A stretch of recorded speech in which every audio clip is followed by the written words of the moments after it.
गुरुदेव के आशीर्वाद से प्राचीन मंत्रों की इस श्रृंखला में एक बार फिर आप सभी का स्वागत है। आज का वीडियो भी बेहद खास होने वाला है। सावन का पवित्र महीना चल रहा है और सावन माह का दूसरा और अंतिम प्रदोष व्रत बहुत ही महत्वपूर्ण व्रत है। इस दिन हमें खासकर भगवान भोलेनाथ को प्रसन्न करके उनकी कृपा प्राप्त करके अपने जीवन को धन्य बनाना है, पावन बनाना है, निर्मल बनाना है और पुण्य की प्राप्ति करके कर्मों का क्षय करना है। शुक्रवार का पवित्र दिन और प्रदोष व्रत, वो भी सावन का। प्रदोष का व्रत भगवान भोलेनाथ को अत्यंत प्रिय है, हम सभी जानते हैं। लेकिन जब यह व्रत श्रावण मास में आता है तो इसका महत्व कई गुना अधिक बढ़ जाता है।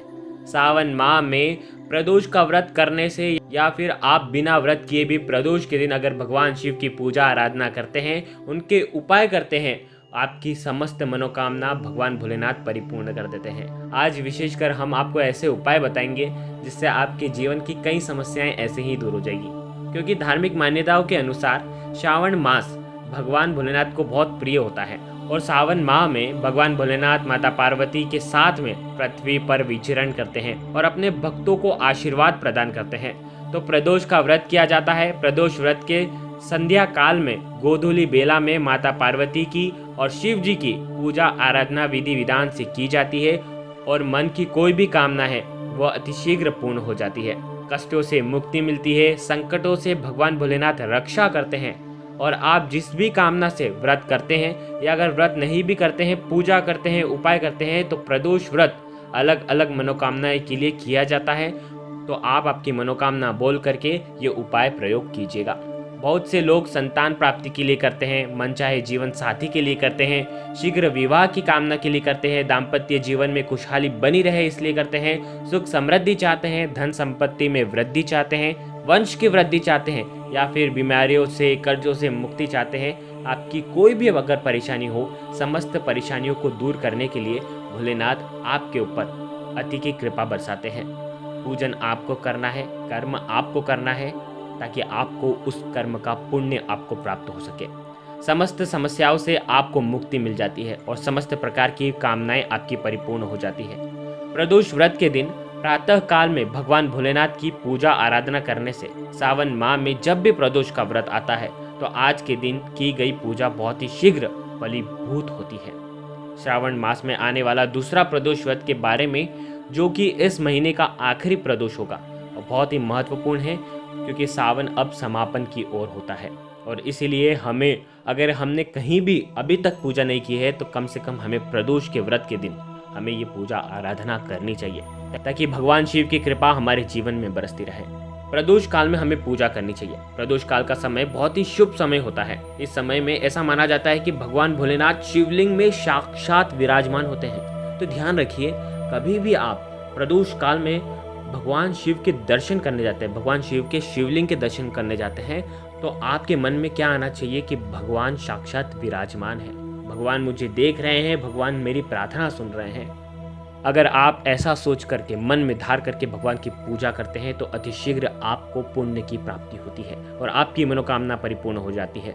प्रदोष काल का जो समय होता है वो संध्या काल का गोधूली बेला का समय होता है।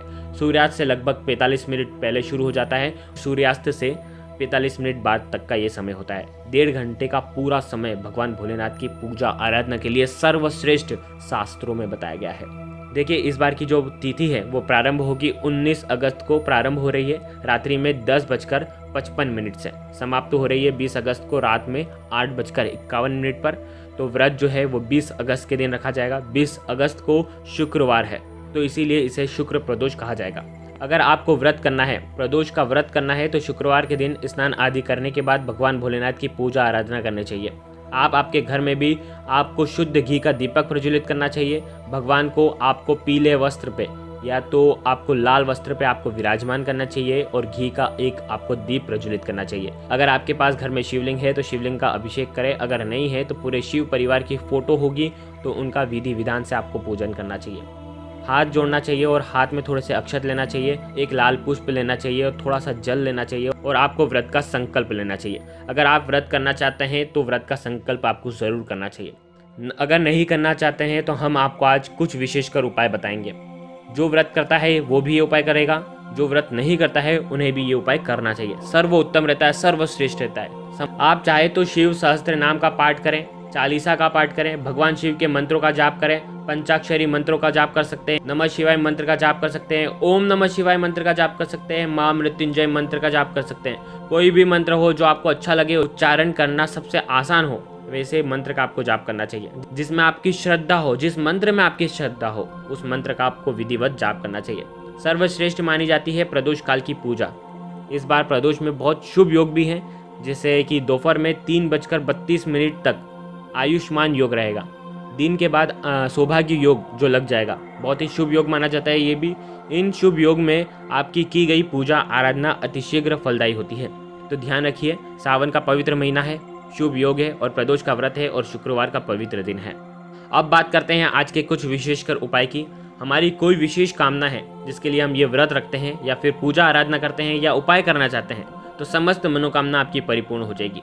देखिए, आज के दिन भगवान भोलेनाथ की पूजा आराधना कर रहे हैं तो आपको आज के दिन एक गुलाबी रंग का धागा लेना है ना, गुलाबी रंग का धागा लेना है आपको।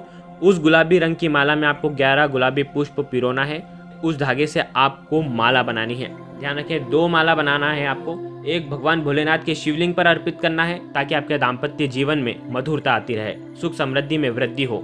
और आपको एक माला माता पार्वती को अर्पित करना है और अपनी मनोकामना कहनी है। शीघ्र ही आपकी मन चाहिए जो भी मनोकामना है वो परिपूर्ण हो जाएगी। ध्यान रखें, आप 11 गुलाब की जब माला बना रहे हैं, आपको ओम नमः शिवाय का 11 बार जाप करना है। हर एक गुलाब पर एक ओम नमः शिवाय का जाप करना है। उसके बाद भगवान भोलेनाथ को जब ये अर्पित कर रहे होंगे तो ध्यान रखें, आपको घी का दीपक प्रज्वलित करना है, उसमें थोड़ी सी हल्दी मिलाना है और उस दौरान ही आपको ये घी जब तक जल रहा है उसके अंदर ही आपको भगवान को ये माला अर्पित करनी है और ओम नमः शिवाय का 108 बार आपको जाप करना है। बहुत सारे लोग होते हैं, चिंताएं रहती हैं, बार बार डिप्रेशन में पहुंच जाते हैं, उनका चिंता का अंत हो ही नहीं रहा है। आप जिस बारे में सोच रहे हैं उस चीज़ का हल हो जाए तो आपको आज के दिन आंकड़े की पुष्प की माला आपको भगवान शिव को अर्पित करनी है।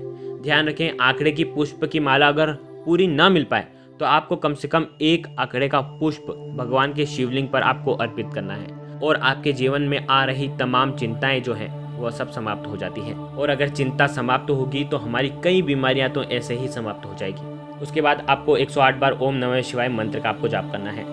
शुक्र प्रदोष के दिन संध्या काल में सफेद चंदन को गंगा जल में मिला करके लेप बना करके आपको शिवलिंग पर लेप करना चाहिए। ऐसा करने से कुंडली में व्यक्त शुक्र दोष समाप्त हो जाते हैं तथा रोगों से आपको मुक्ति मिल जाती है। शुक्र अगर आपका कमजोर है, मृत का है या किसी भी प्रकार का है तो उससे आपको राहत मिलती है। अब आपको आज का सर्वोत्तम सबसे पवित्र उपाय बता देते हैं। भगवान शिव का आशीर्वाद प्राप्त करने के लिए, माता लक्ष्मी का आशीर्वाद प्राप्त करने के लिए संध्या काल में यानी कि प्रदोष काल में आपको 5 गोमती चक्र लेने हैं।